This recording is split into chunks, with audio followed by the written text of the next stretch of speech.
आज आपण ॲव्हरेजचं third lecture सुरू करतोय आणि या कन्सेप्टमध्ये तुम्हाला बऱ्याचशा गोष्टी अशा असतील ज्या शिकायला मिळेल. आजची कन्सेप्ट खूप सुंदर असणार आहे.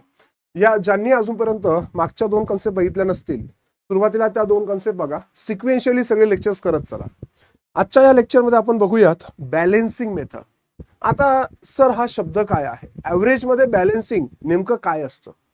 बघा, जर मी तुम्हाला म्हटलं ए आणि बी असे दोन नंबर्स आहेत, ए ची व्हॅल्यू जर मी 12 म्हटलं, बी ची व्हॅल्यू जर मी 14 म्हटलं, तर यांची टोटल आपल्याला काय येते? यांची टोटल 26 येते आणि याची ॲव्हरेज आपल्याला काय भेटते? 13 भेटते. म्हणजे ओव्हरऑल ए आणि बी या दोन्ही नंबरची ॲव्हरेज आम्हाला 13 भेटत आहे, एवढं लक्षात आलेलं आहे. ज्या अर्थी यांची ॲव्हरेज 13 भेटलेली आहे, म्हणजेच काय, आपण असं म्हणू शकतो ॲव्हरेज म्हणजे दुसरं तिसरं काय नसून इक्वल डिस्ट्रीब्युशन, कन्सेप्ट नंबर 1. मग आता आपण असं म्हणायचं थेरॉटिकली ए ची व्हॅल्यू 13 आहे, बी ची व्हॅल्यू सुद्धा 13 आहे. जर आता कोणी म्हटलं ए ची व्हॅल्यू 15 असेल तर बी ची व्हॅल्यू काय असेल? आता ॲव्हरेज तर 13 आहे, हे तर फिक्सच आहे. मग ए ची व्हॅल्यू मी 15 केली तर बी ची व्हॅल्यू काय असणार आहे? मग इथं थोडं कॉमन सेन्स वापरावं लागेल. ए ची व्हॅल्यू इथे 13 पेक्षा 2 ने वाढली आहे, म्हणजेच बी ची व्हॅल्यू इथं 13 पेक्षा 2 ने कमी होणार, म्हणजे बी ची व्हॅल्यू 11 असली पाहिजे. जर आता कोणी म्हटलं ए ची व्हॅल्यू मी 10 करतोय तर बी ची व्हॅल्यू काय असली पाहिजे? याची 3 ने कमी झाली ॲव्हरेज पेक्षा 3 ने कमी आहे, म्हणजेच ही सुद्धा ॲव्हरेज पेक्षा 3 ने जास्त पाहिजे. बी ची व्हॅल्यू आपल्याला भेटणार आहे 16. काय होत आहे या ठिकाणी? एक गोष्ट जर बघितली, ॲव्हरेज मेंटेन ठेवण्यासाठी एखादी व्हॅल्यू कमी होत असेल तर पॅरलल दुसरी व्हॅल्यू त्याच वे मध्ये वाढणार, आणि ॲव्हरेज मेंटेन ठेवण्यासाठी एखादी व्हॅल्यू कमी होत असेल तर दुसरी त्याच वे मध्ये वाढणार आहे. यालाच आपण म्हणतो बॅलेन्सिंग मेथड. आणि या मेथडचा फायदा आपल्याला बऱ्याच एक्झाम मध्ये होतो, एक्झाम्पल मध्ये केला जातो, बऱ्याच प्रॉब्लेम्स मध्ये केला जातो, बऱ्याच आपल्याला या कन्सेप्ट वेळ वाचवण्यासाठी सुद्धा केला जातो. तर आता तुम्हाला याचा प्रत्यय घ्यायचा असेल तर आपण क्वेश्चन्स कडे चलूया. म्हणजे काय होईल, आज आपल्या ह्या सगळ्या कन्सेप्ट क्लिअर होतील. आता लक्ष द्या, इथं काय म्हणण्यात आलंय, the average age of 15 students of a class is 15 years. Out of these, the average age of 5 students is 14 years and that of 9 students is 16 years. The average age of the 15th student is. पहिल्यांदा याला बेसिकने विद्यार्थी कसे करतात? Average age of 15 student is 15 years. Total 15 student आहे, 1 2 3 4 5 असे 15 student आहे. याची average आम्हाला 15 years देण्यात आलेली आहे, म्हणजेच काय, टोटल याची असणार 225. पुढे म्हटलंय the average age of 5 student is 14. या पहिल्या 5 स्टुडंटची ॲव्हरेज 14 आहे, म्हणजे टोटल किती असणार? 70. And that of the other 9 student is 16. म्हणजे 6 पासून 14 पर्यंत हे 9 स्टुडंटची जी ॲव्हरेज दिलेली आहे ती आहे 16, म्हणजे याची टोटल आपल्याला भेटणार 144. Then the age of the 15 student.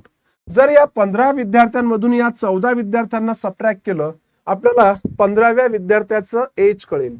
मग या दोघांची ऍडिशन आम्हाला भेटते 214. 225 मधून 214 सबट्रॅक्ट केलं तर 15 स्टुडंटची जी ॲव्हरेज असणार ती असणार आहे 11 years.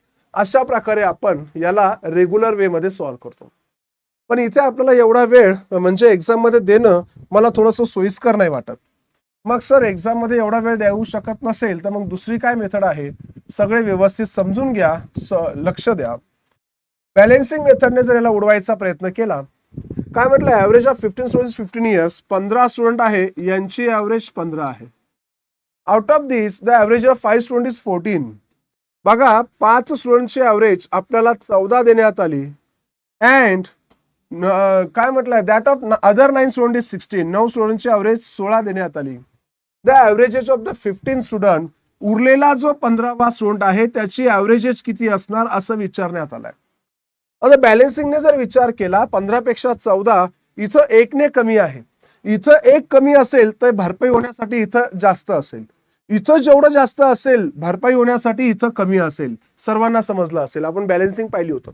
एका ठिकाणी जेवढं जास्त दुसऱ्या ठिकाणी तेवढं कमी, आणि एका ठिकाणी जेवढं कमी दुसऱ्या ठिकाणी तेवढं जास्त, कारण ते बॅलन्स व्हायला पाहिजे. आता इथं जर पाहिलं 15 पेक्षा 14 आहे, 1 ने कमी आहे, -1 × 5 -5 येणार. इथं जर पाहिलं 1 ने जास्त आहे, 1 × 9 +9 होणार आहे. ओव्हरऑल इफेक्ट काय दिसतोय, दोघांचा मिळून इफेक्ट असा दिसतोय, इथं जास्त 4 आहे. जर 4 प्लस असेल तर इथं आम्हाला ऍव्हरेज पेक्षा 4 मायनस होणार, तर 15व्या स्टुडंटचं एज आम्हाला 11 इयर्स येणार आहे. थोडंसं रिप्रेझेंटेशन मध्ये मोठं वाटत असेल, परंतु मित्रांनो ही खरंच फास्ट वे मध्ये होतं, डिटेलमध्ये समजून सांगितलं मी फक्त. हवं तर पुढच्या प्रश्नामध्ये चलूया, तुम्हाला आयडिया क्लिअर होईल. बघा एकदा चेक करा कसा सॉल्व्ह करायचा होता. नेक्स्ट क्वेश्चन कडे चलूयात आपण. इथं म्हटलं average age of the 65 boys was 14 years. The average age of 20 of them was 14 years and that of another 15 was 12 years. Find the average age of remaining boys. याला आपण बॅलेन्सिंगने जाऊया. Total 65 होते. 65 ची average आम्हाला 14 देण्यात आली. नंतर 20 आहे त्यांची ऍव्हरेज आम्हाला किती देण्यात आली, 20 ची ऍव्हरेज सुद्धा आपल्याला 14 देण्यात आली. अनदर 15 जे स्टुडंट्स आहे त्यांची ऍव्हरेज आपल्याला 12 देण्यात आलेली आहे. विचारलं find the average of remaining boys. Remaining boys म्हणजे 30 स्टुडंटची ऍव्हरेज काय असेल असं विचारण्यात आलेलं आहे. आता इथे जर बॅलन्स करायचा प्रयत्न केला ना, बघा इथे 65 ची 14 ऍव्हरेज आहे, 20 ची सुद्धा 14 आहे, त्यामुळे इथं ऍसेज काही फरक नाही पडणार, हे डायरेक्ट 0 आहे. बरं इथं 14 आहे, इथं 12 आहे, म्हणजे -2 आहे. किती लोकांमध्ये, 15. जर -2 15 लोकांमध्ये होणार म्हणजे टोटल 30 मायनस होणार आहे, जे की इकडे प्लस होणार आहे.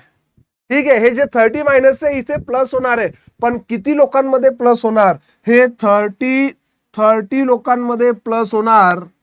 म्हणजेच या 30 लोकांची ऍव्हरेज 1 ने जास्त असणार. 30/30 म्हणजे +1, तर या 30 लोकांची ऍव्हरेज असणार 14 + 1 म्हणजेच 15 इयर्स. अपेक्षा ठेवतो सर्वांना ही कन्सेप्ट लक्षात आली असेल. त्याच मेथडने तुम्ही पुढचे प्रश्न सुद्धा करू शकतात. अजून काही क्वेश्चन्स बघूया. पुढे काय म्हणण्यात आलंय, the average age of 80 boys in the class is 15 years. The average age of the group of the 15 boys in the class is 16 years and that of 25 is 14 years. What is average of remaining boys in the class. याला तोंडी करायचं. आता representation थोडं short करूया. ठीक आहे, method कळाली आहे, कन्सेप्ट कळाली, आता त्याचा यूज कसा करायचा ऍक्च्युअल बघा. 80 स्टुडंटचे ऍव्हरेज 15 इयर्स आहे. आता 15 स्टुडंटची ऍव्हरेज 16 आहे, म्हणजे 1 प्लस आहे किती लोकांचं, 15, म्हणजे +15 होणार. हे डायरेक्ट तुम्ही लिहायचं +15. अँड अनदर 25 बॉयजचं किती आहे, 14, म्हणजे यापेक्षा 1 ने कमी आहे. मग याचा अर्थ 25 बॉयजचं किती कमी असणार, -25. ओव्हरऑल इफेक्ट जर पाहिला इथं -10 होतं, हे उरलेलं 10 पुढच्या विद्यार्थ्यांमध्ये प्लस होणार. पण पुढे किती विद्यार्थी उरले बघा, पहिले इथं किती होते 15 बॉयज आणि नंतर किती होते 25 बॉयज, म्हणजे टोटल 40 आहे, तर उरले 40. म्हणजे हे +10 तर होणारच आहे, पण 40 स्टुडंट्स मध्ये होणार आहे. +10 होणार, 40 स्टुडंट्स मध्ये होणार, म्हणजे एकेकाचं जे इन्क्रीज होणार 0.25 ने इन्क्रीज होणार. मग सुरुवातीला ऍव्हरेज काय होती 15, 0.25 ने इन्क्रीज करा, याची ऍव्हरेज असणार 15.25. बॅलेन्सिंग मेथडचा तुम्हाला असा सुंदर फायदा घेता येतो. क्लिअर झाला असेल सगळ्यांना कसं उडवायचा होता प्रश्न. रिप्रेझेंटेशन अजून शॉर्ट करता येईल आपल्याला, डायरेक्ट इथं खेळता आलं पाहिजे. आता इथे चलूया, बॅलेन्सिंग मेथडचा पुढचा फायदा सर्वांनी समजून घ्या. इथं म्हटलं the average marks of the English subject of a class is 24 student 56. 24 student होते, त्यांचं ऍव्हरेज देण्यात आलं 56. If the marks of 3 student misread as, काय काय चुकीचं लिहिलं, 44, 45 आणि 61. ऍक्च्युअल मार्क्स काय होते 48, 59 and 67. Then what will be the correct average. या प्रश्नामधून मी काय सांगतोय, याला बेसिकने केलं तर वेळ लागणार आहे. बॅलेन्सिंगचा जरा माझ्या बघा किती असणार. बघा 24 जणांची ऍव्हरेज आपल्याला 56 दिलेली आहे, पण काय केलं, हे चुकीचे रीड केले, ऍक्च्युअली एवढे होते. जर ऍक्च्युअली हे मार्क घेतले असते तर अजून किती प्लस करायचं राहिलं, 4. इथं किती प्लस करायचं राहिलंय, 14, आणि या ठिकाणी किती प्लस करायचं राहिलंय, 6. ओव्हरऑल किती वाढणार आहे, 26. पण आता आपल्याला माहिती आहे हे इन्क्रीज होणार आहे, ऍक्च्युअली इन्क्रीज होणार आहे. ओके, कारण की याच्या जागी हे लिहिलं पाहिजे होतं, म्हणजे ऍक्च्युअली एवढं वाढायला पाहिजे होतं. क्वेश्चनची भाषा बदलते. ओके, म्हणजे 44च्या जागी 48, म्हणजे अजून +4 करायचं राहिलंय. 45 जागी 59 +14 करायचं राहिलंय. 61च्या जागी 67 +6 करायचं राहिलंय. असं ओव्हरऑल जर पाहिलं +24 होणार. बरं हे +24 जे होणार हे किती स्टुडंट्स मध्ये होणार? 24 स्टुडंट्स मध्ये होणार. मग आता +24 जर मी 24 स्टुडंट मध्ये केलं तर एकेकाचं 1ने वाढणार, म्हणजे टोटल ऍव्हरेज किती होणार? 57. तर ऍक्च्युअल ऍव्हरेज 57 पाहिजे असेल. उत्तर आहे नन ऑफ दिस. तर याचा आन्सर काय पाहिजे होतं? नन ऑफ दिस. सर्वांना कन्सेप्ट क्लिअर होत आहेत? चलो आगे चलते बेटा. पहा, बॅलेन्सिंग मेथडने या क्वेश्चन सॉल्व्ह करला खरंच वेळ व्यवस्थित वाचतो. याला देखील करून बघूया. The average marks in a science subject of a class of 20 student is 68. 20 स्टुडंटची ॲव्हरेज मला जी देण्यात आली ती 68 देण्यात आली. If the marks of 2 students misread as 48 and 65, actual marks काय होते? 72 अँड 61. आता इथं आपण जागच्या जागी आपल्याला कॅल्क्युलेशन करता आलं पाहिजे. 48 हे चुकीचं आहे आणि 72 हे बरोबर आहे. मग आता आम्हाला किती प्लस व्हायला पाहिजे? एकंदरीत जर पाहिलं एकूण 24 प्लस व्हायला पाहिजे. 65 आहे पण त्याच्या जागी आपल्याला 61 लिहायचं आहे, म्हणजे किती मायनस होणार? -4 होणार. तर ओव्हरऑल +20 होणार. +20 हे 20 लोकांमध्ये वाढलं पाहिजे, म्हणजे ॲव्हरेज कितीने वाढणार? ॲव्हरेज ही 1ने वाढणार, म्हणजेच ऍक्च्युअल ॲव्हरेज काय असणार? 69. ऑप्शन बी राईट आन्सर आहे. फक्त एवढ्या छोट्या कॅल्क्युलेशन मध्ये आपलं उत्तर काही सेकंदातच येत आहे. अप्रोच मॅटर करणार. चला पुढचा एक क्वेश्चन, आणि इथे आपलं ही कन्सेप्ट सगळ्यांची व्यवस्थित क्लिअर होते बघा. काय म्हणण्यात आलं या क्वेश्चन मध्ये? व्यवस्थित शांततेत बघा. The average of 10 number is 40.2. Later it is found that 2 numbers have been wrongly added. Okay, पहिल्यांदा ॲव्हरेज 40.2 होती. ओके, आता काय करण्यात आलंय? It is found that 2 numbers are wrongly added. The first is 18 greater than actual.